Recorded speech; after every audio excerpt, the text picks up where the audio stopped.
Growing food in a small space, it sounds limiting until you realize most people with big gardens waste more space than they actually use. Size is not the real constraint, strategy is. I've seen balconies outproduce backyards, and tiny patios grow more fresh fruit than in suburban lawns. The difference isn't square footage, it's planning, density, and choosing the right crops for the right footprint. And most beginners make the same mistake right away. They try to grow what they like to eat instead of what grows efficiently in tight quarters. That sounds logical, but it's backwards. Because small space growing, it's not about preference first. It's about yield per inch. Per inch is what I'm trying to say. Once you understand which plants produce heavily in compact environments, your results change very fast. Think in terms of vertical layers, not flat rows. Traditional gardening, it spreads outward. It's like a small space gardening stacks upward. Walls, rails, shelves, hanging planters, trellises. These are not accessories, they are multipliers. And when you start using vertical surface as growing space, your available area quietly it doubles or triples without expanding your footprint at all. And light becomes your real currency. In small spaces, sunlight hours matter more than soil volume. Before you plant anything, track where the sun actually hits. The morning sun. Where does the afternoon sun come in? The reflected light off the walls. All of it counts. A 5 hour sun patch you did notice can grow more than a full shaded corner you assume would work. Follow the light first, then assign crops to the zones. Containers are not a downgrade either. They're a control systems. Without containers, you control soil quality, drainage, the placement, and mobility, and you can move plants to chase the sun. You can rotate layouts. You can protect from storms. Bigger is not always better, but deeper is often better. And many compact crops still want root depth. Like the leafy greens can live shallow, and tomatoes and peppers, they want more room below than people expect. Soil quality also matters more in a small space growing because there's less margin for error in the ground. Roots, can wander to find nutrients. Okay. In a pot, they only get what you give them. Cheap soil becomes expensive when plants stall, and use rich, well draining mixes and refresh them between cycles. Feeding matters more when space is tight because every plant needs to pull its weight. That's the bottom line. And let's talk about crop selection. The true small space superpower. The leafy greens are champions, okay? The lettuce, the spinach, the kale, they grow fast and harvest repeatedly and tolerate close spacing too. You can cut and regrow many of them multiple times. And that means one container can feed you again and again instead of just once. And herbs are another high efficiency category. The basils, the chives, the parsley, the cilantro, the thyme, or the oregano. And they're a small footprint too. High flavor return. Fresh herbs are expensive to buy and cheap to grow, which makes them one of the best value crops per square foot. A narrow planter box can replace dozens of store purchases. Climbing crops change the game in tight areas. The pole beans, peas, and cucumbers, and some squash even. Varieties want to grow up, not out. And give them a vertical path, and they will reward you with heavy production from a tiny ground base. A single trellis panel, became a food wall if you guide plants early and consistently. Dwarf and compact varieties exist for a reason. Use them. Many seed catalogs now offer patio or container versions of classic crops, compact tomatoes or mini peppers, even bush cucumbers. They're bred to produce and confirm and confine root zones. Now, choosing the right variety can matter more than your growing skill. Spacing rules on like the seed packets assume traditional rows. You are not growing traditional rows. In small spaces, you can often plant more densely, but only if you manage nutrients and airflow. Dense, dense planting without feeding it leads to weak plants. Dense planting with good soil and regular feeding leads to abundance. Succession planning is how small spaces, they stay productive all season. Instead of planting everything at once, you plant waves. When crops finish, another goes in immediately. Fast crops like radishes and baby greens can cycle multiple times per season. Even empty containers are missed opportunities. Harvest timing is another overlooked lever. Many crops can be harvested young for continuous production. Baby greens instead of full heads, young zucchini instead of giant ones, and frequent harvesting tells planting to keep producing. Waiting too long often signals them to slow down. Water management is tighter in like small space systems too.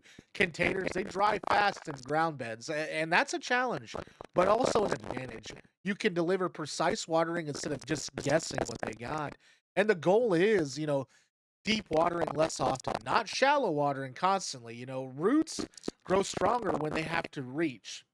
Another thing is microclimates. They exist even in tiny areas. A wall that reflects heat can extend your season. A corner that, blocks the wind can protect delicate plants. A railing that shades midday can prevent, bolting greens. And study your space like a map. Small differences, it changes outcomes. Interplanting, you know, it lets you double up intelligently. Okay. Pair fast growers with, slow growers. By the time the slow plant needs the space, the fast one is already harvested. Lettuce around, young tomatoes, radishes between pepper starts. Timing overlap is a space multiplier. I mean, eh, hanging systems unlock unused airspace too. Hanging baskets aren't just for flowers. Strawberries, cherry tomatoes. Oh God, well, I love me some cherry tomatoes. Trailing herbs. That's another one. All work well overhead. When foods grow above eye level, you gain production without sacrificing, the floor area. Cut and come again. Crops are small space gold. Instead of harvesting the whole plant, you harvest leaves or the stems and let the plant continue. Green herbs and some mustards thrive this way.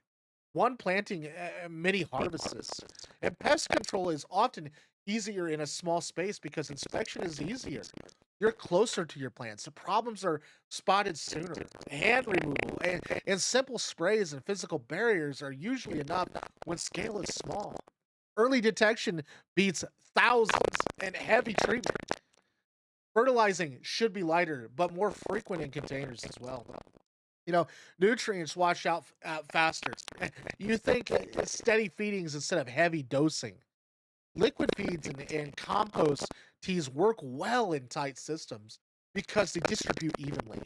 And season extension matters more when space is limited. Simple covers like small cold frames or even temporary plastic shields can add weeks to your growing window.